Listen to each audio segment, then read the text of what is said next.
അച്ഛൻ എണീറ്റെന്നാ തോന്നുന്നേ. വിനയുടെ പൊക്കോ പൊക്കോ. അല്ല അത് ഓഹോ എല്ലാ പെണ്ണുങ്ങളും ഇങ്ങനെയാണല്ലേ.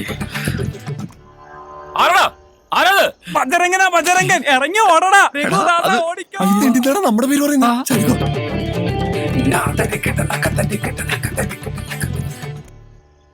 എടാ നീയോ? ഈ ജനലിന്റെ കൊളുത്ത് ശരിയാക്കണമെന്ന് പറഞ്ഞായിരുന്നു. ഉറക്കത്തിൽ കുട്ടിയെ ശല്യപ്പെടുന്നുണ്ടെന്ന് കരുതി. അതാ എടാ തെണ്ടി. കണ്ട വല്ലതും കാണണ്ട. ഭഗവാന്റെ കയ്യിൽ തോന്നുന്ന അവസ്ഥയ്ക്ക് ഒരു മാറ്റവും ഇല്ല. എടാ നീറാശാനും മാധവേട്ടനും ഞാൻ കണ്ടില്ല. സ്ഥലത്തെ പ്രധാനികൾ രണ്ടുപേരും ഉണ്ടല്ലോ. ഇന്നെന്താ നീറ പണിയൊന്നുമില്ലേ? ഇന്ന് പണി ഇവിടല്ലേ മേനോൻ സാറേ? നിങ്ങൾ നമ്മുടെ ചെക്കനെ എന്ത് ചെയ്തു? ഓ, അവന് വേണ്ടി വക്കാലത്ത് പറയാൻ വന്നിരിക്കും. ആ പറയുന്നത് ശരിയല്ലെന്ന് അറിയാൻ മേനോൻ സാറേ. എന്നാലും ഈ ഒരു തവണത്തേക്കൊന്ന് ക്ഷമിച്ചൂടെ? ക്ഷമിക്കണം പോലും. കൊണ്ടുപോടാ അവനെ.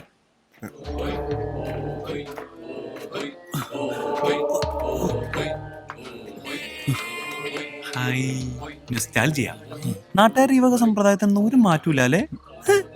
ബോംബെയില് ഇങ്ങനെയൊക്കെ തന്നെ. ബോംബെ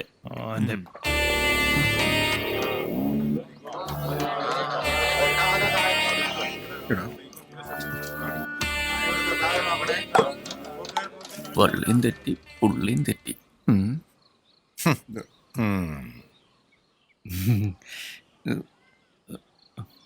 ഇവന്റെ കൂടെ കുറെ വിളഞ്ഞന്മാരും കൂടി ഉണ്ട്.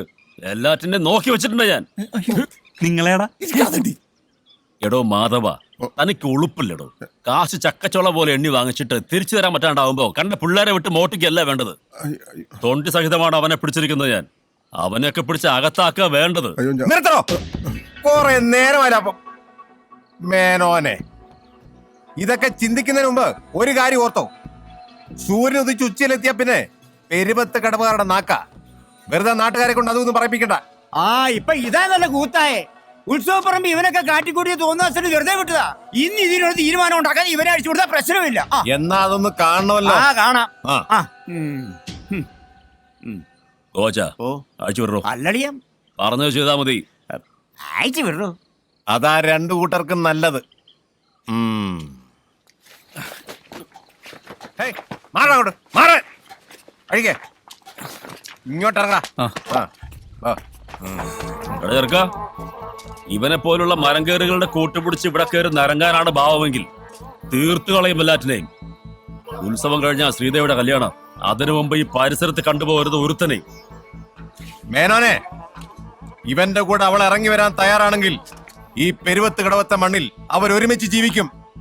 വാടാവിനിയ വെല്ലുവിളിയൊക്കെ കൊള്ളാം. അത് പിള്ളേരുടെ കാര്യം. പക്ഷെ മാധവ, നമ്മുടെ കാര്യം മറക്കണ്ട. 8ാം ഉത്സവത്തിന് ഇനി അധികം നാളില്ല.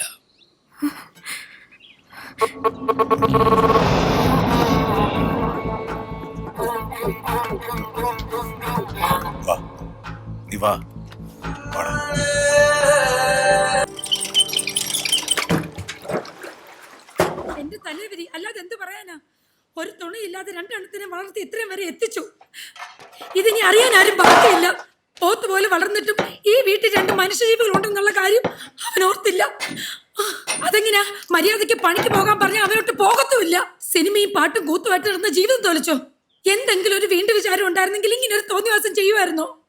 നിന്റെ താഴെ ഒരെണ്ണം ഉണ്ടെന്നുള്ളത് പോലെ നീ ഒന്നും ഓർത്തില്ലല്ലോടാ. അതെങ്ങനെയാ? നിനക്കൊക്കെ തിന്നിട്ട് എല്ലിന്റെ ഇടയ്ക്ക് ഇറന്നിന്റെ മുട്ടിലാടാ ഇത്. എന്തോന്നാ വിനയ നിന്റെ വിചാരം? നീ വലിയ കൊമ്പത്തെ ആഫീസറാണെന്നോ? 10 സെന്റ് ഭൂമി ഒരു ടാക്കീസിലെ പണിയും വെച്ചിട്ട് നാണം ഇല്ലടാ നിനക്ക്. അതിനെന്താ അമ്മേ, നല്ല പൊന്നു പോലത്തെ മരുമോളയല്ലേ കിട്ടിയേക്കുന്നേ. എന്റെ കയ്യിൽ നിന്ന് മേടിക്കാതെ കയറി പൊക്കോണം നീ. ഒരു ഉപദേശക്കാരി വന്നേക്കുന്നു. എന്റെ പൊന്നമ്മ ഒന്ന് നിർത്തുവോ? ഇത് വല്ല സ്വൈരികേടായല്ലോ. ഇപ്പൊ ഞാനാണല്ലേടാ നിന്റെ സ്വൈരക്കേട്. നീ നിന്റെ ഇഷ്ടം പോലെ അയക്കും.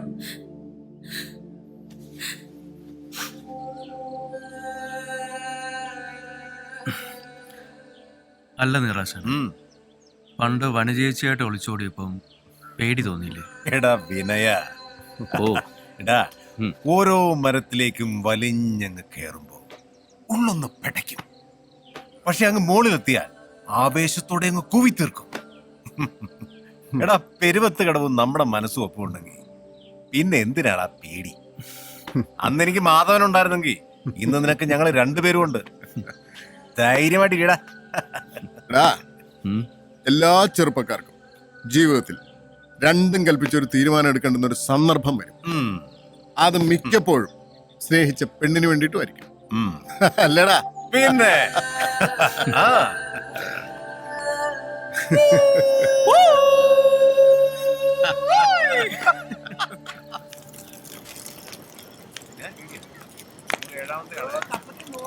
ഓ നീ ശരിക്കും അറിഞ്ഞിട്ടുണ്ടോടാ? അടിയിലോ ചടിയിച്ചോ നീ കൂട്ടാ. എത്ര കാലമായി നീ കിടക്കുന്നു കണ്ടു. കഴിഞ്ഞോടി വേഗം ആവട്ടെ, അവിടെ തുടങ്ങാറായി.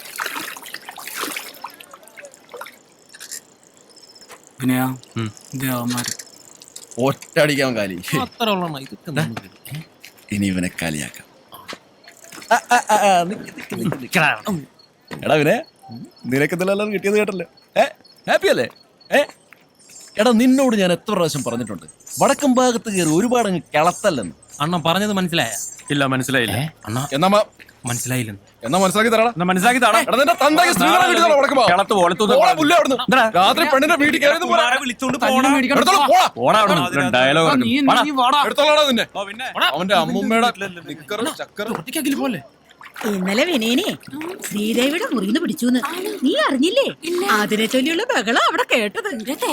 എന്നിട്ട് ഭഗവാൻ ശരിക്കും കൊടുത്തുന്നാ കേട്ട്. ഞാനും ചെക്കന്റെ ഒരു ധൈര്യം പിടിച്ചേക്കണ പുളിങ്കൊമ്പിലാ. അതേ പറഞ്ഞിണ്ട് വിനയ, നീ ആള് കൊള്ളാലടാ. ഞങ്ങൾക്ക് അടുത്തെങ്ങാനൊരു സദ്യ കിട്ടുവാ. നടക്കും ഭഗവാനാണ് ആള്.